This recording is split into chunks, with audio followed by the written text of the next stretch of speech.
I would like to talk about how to communicate with your child's teacher. I think at the start of the school year is the best way to set up a routine. But if you haven't, it's not too late. I take the position that in talking to my child's teacher, I want them to understand who my child is. So I'm going to talk to the teacher like I would talk to a friend, a girlfriend, a guy friend. This is my child. These are the positive traits, and these are some traits that we're still working on. I need to know from you as the teacher how you want me to communicate with you. Are you a person that wants a letter? Do you like texting? Should I call? How often should I communicate with you? I don't want to wait for just before grades to come out to know that there is an issue. Nor do I want to communicate with you when there's just a problem in the class. I want to communicate with you actively so we can have a relationship in the education of my child. Because education is very important to me. I need to know where my child is at with what he's studying or she's studying. How can I help? How can I enhance what you're doing in class, at home, or just in the car ride? I need to communicate with you and respect the position that you hold as the educator of my child. So if you want to text, I'll text you. If you need me to call, tell me how often. I'll write you a letter to see and tell you some of the things that I'm seeing at home that my child may be struggling with or where he's excelling. Because if he's rushing through the homework, is it too easy for him or her? Do they need something a little bit more challenging? I want to communicate with you to make your job as easy as possible because we're talking about my child. And so I need to communicate with you on an intelligent, respectful level so we can keep the road of communication open and honest at all times. I don't want to just assume or wait till, like I said before, wait till we have a problem. You know, I'm kind of old school, so I want to, as they say, nip it in the bud or stop it before it happens. You know, I don't want to be the fireman running in to put out the fire. I want to get it before it starts. So if my child, I know, is a visual learner or he's a kinetic learner or whatever type of learner he or she is, I want you to know that up front. I need you to understand how I communicate also with my child. Because you might see some things that I don't see because he's not showing that at home, but he's showing it in your class. So how do we help each other in the raising of this child to be a good student, a good steward, a good citizen, just a good person altogether? So I'm going to talk to you often so you can give me some insight and so I can share some things with you. I want this to be an open communication. At no time do I want you to feel like you can't talk to me. Girl, give me a call, text me, hit me up, do whatever you need to do in reaching out because we have the same goal for this child to be successful. Yeah. So tell me how you want me to communicate effectively with you. or with the administrators in the school, if that's who I need to communicate with. Because sometimes it's not going to just fall in your lap. You're following what the leadership instructs you to do. But if that is not positive for my child, I need to let you know that, so we can have, again, active communication. That's my goal. That's what I'm reaching out for. Mm-hmm. Well, I can say how I communicated with my children's teacher, because I'm a grandmother now and I don't really have to communicate with teachers as a parent anymore. But when my children were younger, I was friendly, and I honestly bribed my children's teacher. What do I mean by bribe them? I bribed them with kindness. I didn't bribe them with kindness because I wanted any type of cheating. I bribed them with kindness because I wanted them to remember me and my child, or me and my children. Okay. I wanted them to understand that I care about you as a teacher. I want you to care about my child as a person and know that I am actively involved in my child's life. And what did I bribe them with? What type of kindness did I bribe them with? I bribed them with the kindness of respect. I bribed them with snacks. I would find out what type of snacks they like. Do you like trail mix? Do you like donuts? And teachers will let me know, yes, so as long as it's in a sealed package, because I understand that sometimes teachers are rushing, just like any other profession, and they may not have time to grab a snack or things of that nature. So things like that. I call it bribing them with kindness, because that's kind of what I really honestly consider it to be. Mm-hmm. When my children were older and high school levels of education, I was far more serious with those teachers. I didn't bribe them with kindness. They didn't seem to, they seemed more hardcore, to be honest. I don't know why. I didn't have the time to find out why.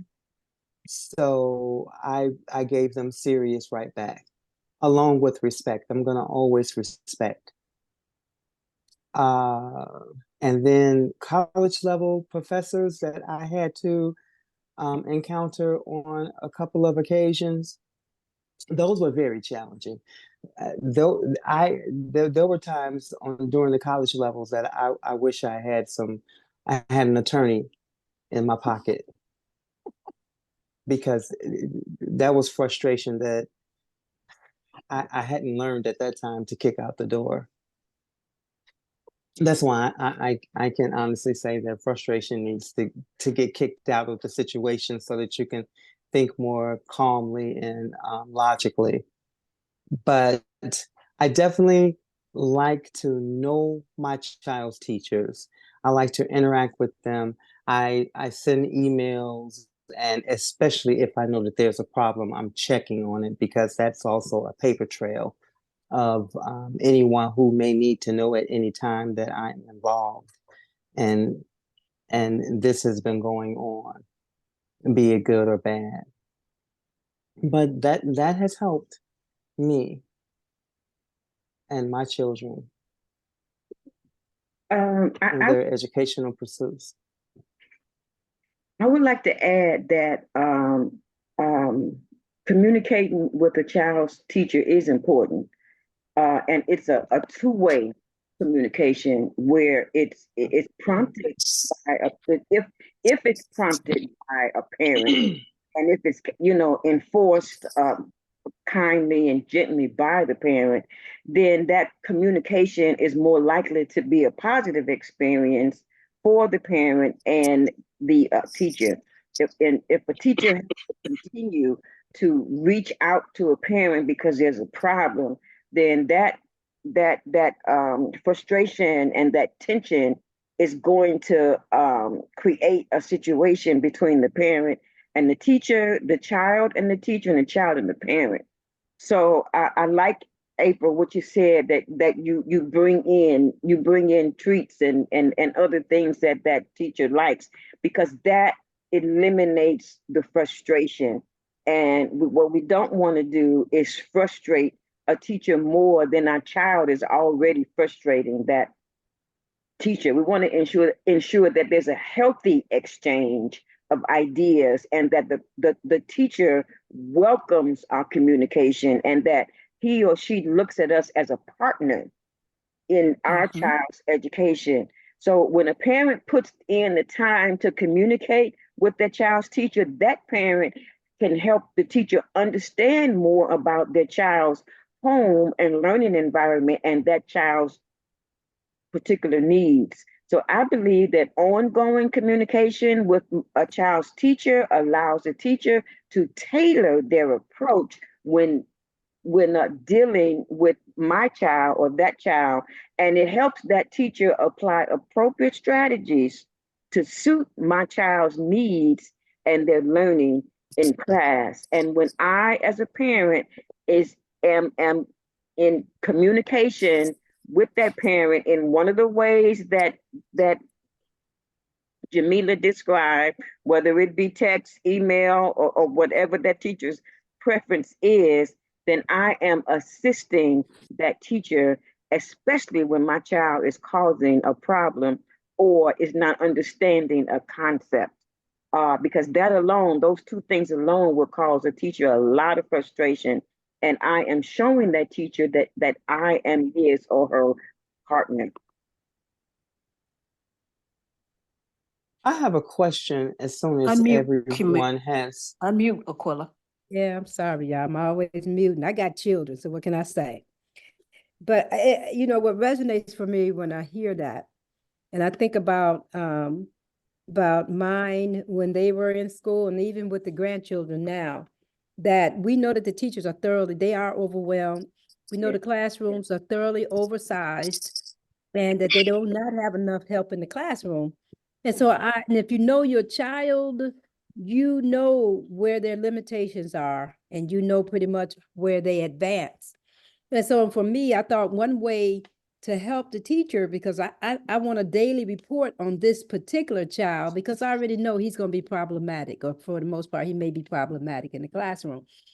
So to knowing that perhaps she can't just give me a daily report, I would make forms. And all she had to do was just go down the list and check, you know, to make it easier on her, for one, and then to keep me abreast of what is my child doing in the classrooms, because I needed to know daily for this particular child. What is he doing daily in the classroom? Okay, because what was coming home to me was that he's not performing at the level that he can perform, whether it's behavioral, academic, or whatever. So it made to be able to give some kind of checklist, you know, and all you have to do is just check it. You know, then I would know, because now, especially, they don't like us in the classrooms anymore. Parents cannot just readily walk into classroom, and I think they should allow us into those classrooms. So to give some kind of tool to it that the teacher has to just check, it keeps me on point.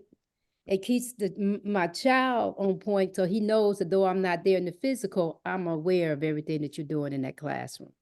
So I think it makes a big difference if we can find ways to communicate so that we can get some immediate feedback by the end of the day.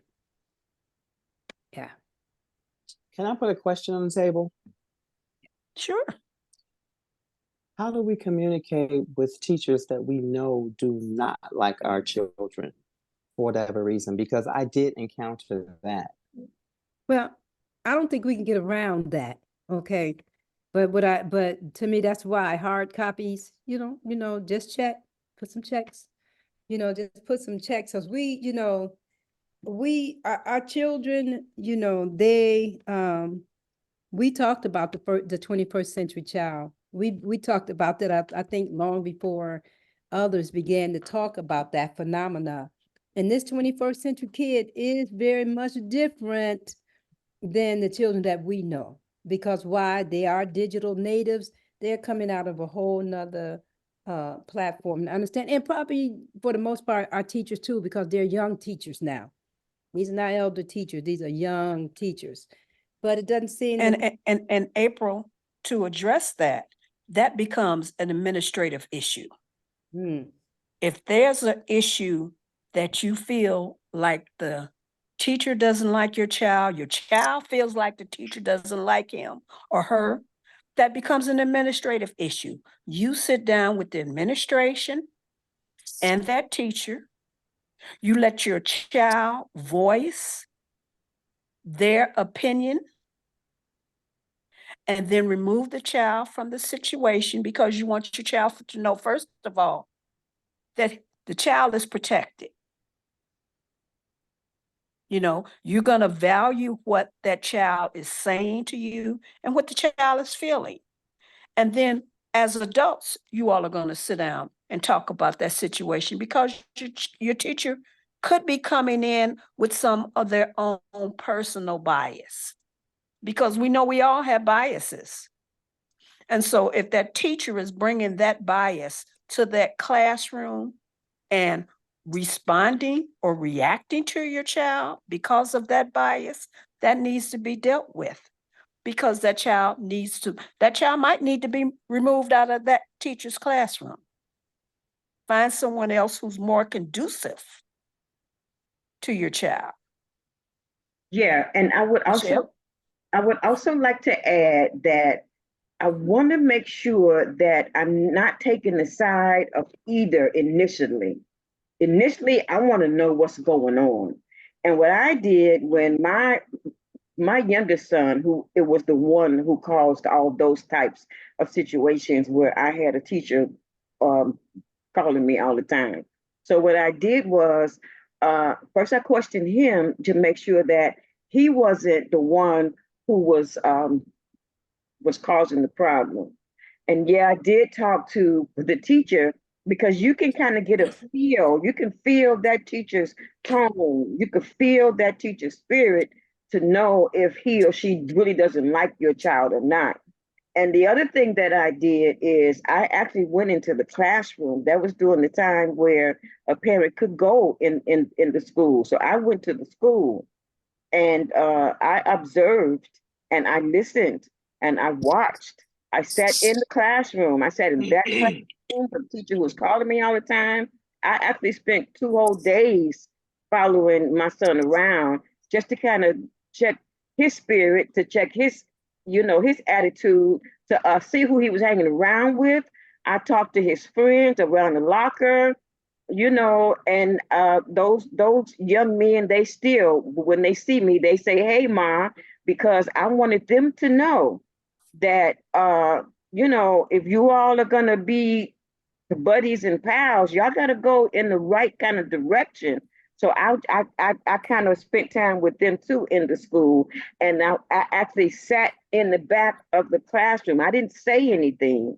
I just followed him to every class for 2 days. I took off for work to do this so I can kind of see his attitude. And, I know my child, so I could tell if he's faking, if he's behaving a certain way just because I'm there. And I watched and I listened to those teachers' interaction with him. And then if you kind of see that teacher really doesn't like your child, because you'll be able to tell as a parent, you love your child. You know who does not and who does love your child. Then if that teacher does not like your child, then I would take those steps that Jamila took. And if it was my son or my child causing the problem, then I would take the steps to check them. I also asked the teachers if they would allow me to tell them how to deal with him. And one thing I noticed was that in all of his classrooms is that he sat in the back of the room. And so that's the first thing I asked. Could you put him in the front of the room? Require him sit in the front of the room. And the other thing I noticed is that he finished the work faster than anybody else did. And that when he finished the work faster, instead of sitting still, being In his quiet and waiting for everybody to finish, then he began to whisper and to talk to other students. So I made sure he always had a book or a journal to write in. And I told the teacher, I'm giving him this to bring to your classroom so that when you circulate the room, and that was a hint, because a lot of those teachers sat in the front of the class. So I said, when you circulate the room and see that he finishes early, could you make sure he's reading this book, he's writing in his journal or whatever else I gave him. It was a while ago, so I forgot. And that helped a lot. I stopped getting a lot of phone calls. It helped a lot. Yeah, I had experience just on the other day like that. And my son and the grandson, he's failing 2 classes. He's in the 4th grade, so that's a critical point right now for him. And the first thing I asked, where you sit? He's in the back of the class. Before, I think with our boys, they start daydreaming. I think that's his biggest problem, that he daydreams and he's not present. And because maybe there's so many children in the class, the teacher is unable to really zero in. So I sent a note, because they barely have time to talk with you. So I sent a note with them and asked him about where does he sit? Can you move him to the front? And it's like, oh, wow, they don't even know what to do, but something as simple as move the kid to those who doesn't seem to be involved or on point, move them to the front of the class, because they're usually the ones that's in the back of the class, and having him moved has made a difference already, so it makes a difference. Let's see, we have to use all these techniques in communicating with the teacher.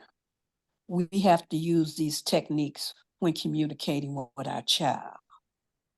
It's about the whole circle. Everybody has a part in this education process. Yes, ma'am. So we have to make everyone accountable. But communication is one of the most valid steps. So find out the best way to communicate with your child's teacher. And then follow up. You got to have follow up. Make everyone accountable. The child should be accountable for their behavior. The teacher should be accountable, and you need to be accountable, because the educator needs to know they're not in this by themselves. And can I reiterate what you said in the beginning when April asked that question? It is a parent's right and responsibility to make sure their child is safe. So if in fact that parent finds out after their investigation that the teacher really does not like their child and treats them in that way that makes that child feel uncomfortable and unsafe, then that parent should request that child is no longer in that teacher's class, even if it takes taking them out of that school, period. Because you were right, Jamila, a child needs to feel safe, and they need to feel that their parent, their major caregiver can make sure that they're safe. They need that.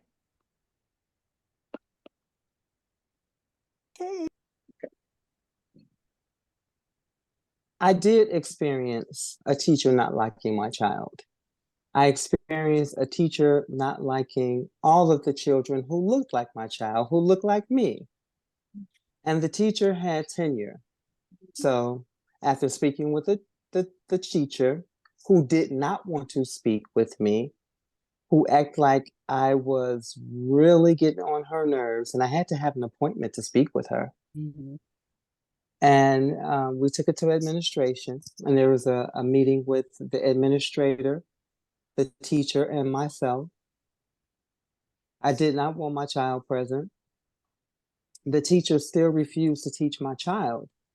No parents, none of the other parents that were having the same experience wanted to do anything together as a group. So my solution was to get my son a tutor for geometry. And we met with the tutor. I was always with him. I never left him alone with the tutor, even though he was, I want to say he was a sophomore in high school. I never left him alone with the tutor. We met at a public place. I believe it was a McDonald's or something like that. And I used that time. I sat at another table and I used that time to either do some of my work from work or some of my own schoolwork, as I had returned to school myself. And the tutor taught my child everything from that book that the teacher would not teach him. Everything. The tutor looked like my child also. Mm. So that was our solution, because that was an ongoing problem with her. She did not care because she had tenure. The school did not want to go through the expense and the time and the frustration of trying to reprimand the teacher who had been doing that for several generations. So again, my solution was to give my child a tutor, because that was the most important thing, was that he learned geometry. Plus, math was one of his favorite subjects. It was his favorite subject, and science next. And since none of the parents wanted to do anything together as a group, I did recommend the tutor that I found, if they wanted to use the same tutor. But that was my experience, and that was my solution to the problem. And it was a good solution. It solved the problem. It did. It's good. It solved an aspect of the problem, Yeah. because realistically, that should have Yeah. been taken further, Yeah. you know, with administration. If it needed to go as far as to the superintendent, Yeah. you know, because we cannot continue to, and I understand your child is out of high school, but even now, you know, we can't allow people to sit in front of our children to educate our children Don't love- if they have that level of bias. Yeah. Yeah. You know, if it's whatever reason it is, you know, I don't care. I don't want you sitting in front of my child or my children and letting that fall on their ears, their spirit, because that can make a child want to drop out. Yeah. Also, let me Not only add drop out that of school, this- but drop out of society, that because the rate teacher, in our community of suicide now is so high. Yeah. So we got to be real circumspect We with do. that kind of behavior from And an there was- educator. Yeah. and there was no other class, no other geometry class to put him in. She taught the only geometry class for that level. For Oh, the I understand. sophomores. You know, I understand that. But again, you know, it becomes a larger issue. That's all I'm saying. Oh, absolutely. I agree with you completely. That's why I tried to see if the parents want to do anything as a group. And they looked at me like I was crazy. So Just remember, make the educator your partner, your buddy, your friend. Like April said, she bribed teachers. You know, kill them with kindness. Mhm. Let them know that they're not in this struggle alone. We're parents and we're here to help. Mm.